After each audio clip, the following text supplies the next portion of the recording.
In the Aether realm, your biology dictates your social standing.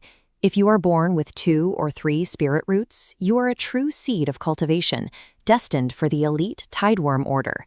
But if you are born with 4 or 5, known as pseudo-spirit roots, you are relegated to the bottom of the caste system.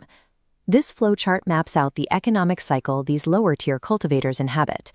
Burdened with high sky toll housing rent, they are forced into deadly underwater diving. This yields minimal profit, looping them right back to scrambling for rent.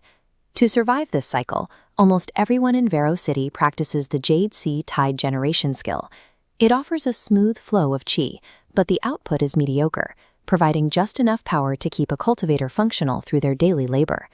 The Sky Toll operates as a system of small-scale self-sufficiency for the Tideworm Order. It extracts constant labor, while ensuring a loose cultivator rarely accumulates enough resources to move beyond their current rank. Wren Kael decides to break the cycle by making a high-stakes gamble.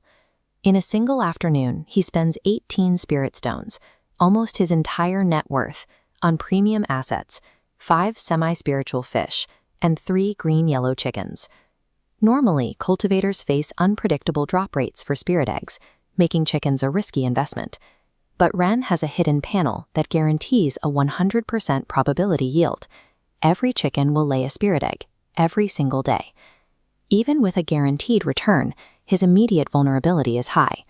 He goes to sleep hungry, staring at the ceiling, fully aware of his thin margins. He is down to exactly 2 spirit stones and 50 pounds of rice.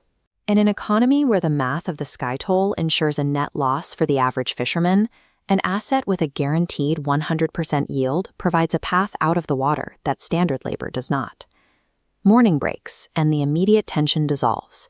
The 100% yield pays off, leaving Wren with 3 faintly glowing spirit eggs. This interface graphic shows his chicken cage active at level 1. To trigger this upgrade, Wren sacrificed his final 2 spirit stones and remaining rice. Looking at the expanded tier beneath it, Level 2 requires 50 Aether shards and Centennial Paulownia wood, blocking access to perks like daily spiritual soil extraction and controlling spiritual birds. If Wren could access that spiritual soil and pair it with an Aether field, he could create a self-sustaining cultivation loop right in his backyard. This guaranteed, linear path of escalation means he can eventually bypass the high-risk, low-reward cycle of underwater diving that the Tideworm Order relies on. Wren urgently consumes the warm spirit eggs, sending pure, glowing liquid rushing down his throat, activating the Jade Sea Tide scale to process the energy. This cross-section represents Wren's Dantian. Pure spiritual chi flows through his meridians, pooling here and rapidly filling the vessel with pressurized vapor. But he hits a crisis. The vapor plateaus just below the barrier, fractions of an inch from the level 3 threshold. Desperate to bridge the gap, Wren scoops up the discarded eggshells, grinds them down, and swallows them. That extra trace of thin chi floods the vessel.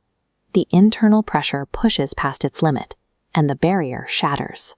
Achieving level 3 biologically clears the internal injuries that have plagued him, finally allowing his body to function with the same efficiency as the city's veteran loose cultivators.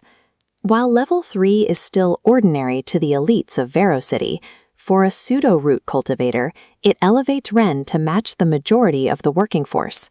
This creates a specific tactical shift. His primary spell, the water arrow technique, becomes more reliable. It will no longer instantly drain his Dantian, or require half a day of recovery just to cast once. For the first time, he no longer wakes up with the immediate requirement to dive into the bay just to avoid eviction. By leveraging the panel to bypass the city's standard labor requirements, Wren has achieved a temporary reprieve from the constant pressure of the Sky Toll. Dusk settles over the city. Wren rests at home after a long day of safe training, the intense pressure from 24 hours ago starting to fade. Then, a sudden, sharp knock at the door shatters the evening silence. Old Man Corin steps into the doorway, peering into Wren's home. He looks at Wren and delivers a jarring, out-of-left-field question. "Wren boy, do you need a wife?" Wren spent his day mastering the economic and spiritual mechanics of his world. Now he is instantly confronted with a completely unquantifiable social complication. Transmigrated into a fantasy world just to get evicted? Read The Eternal Landlord, Book 1 on Amazon.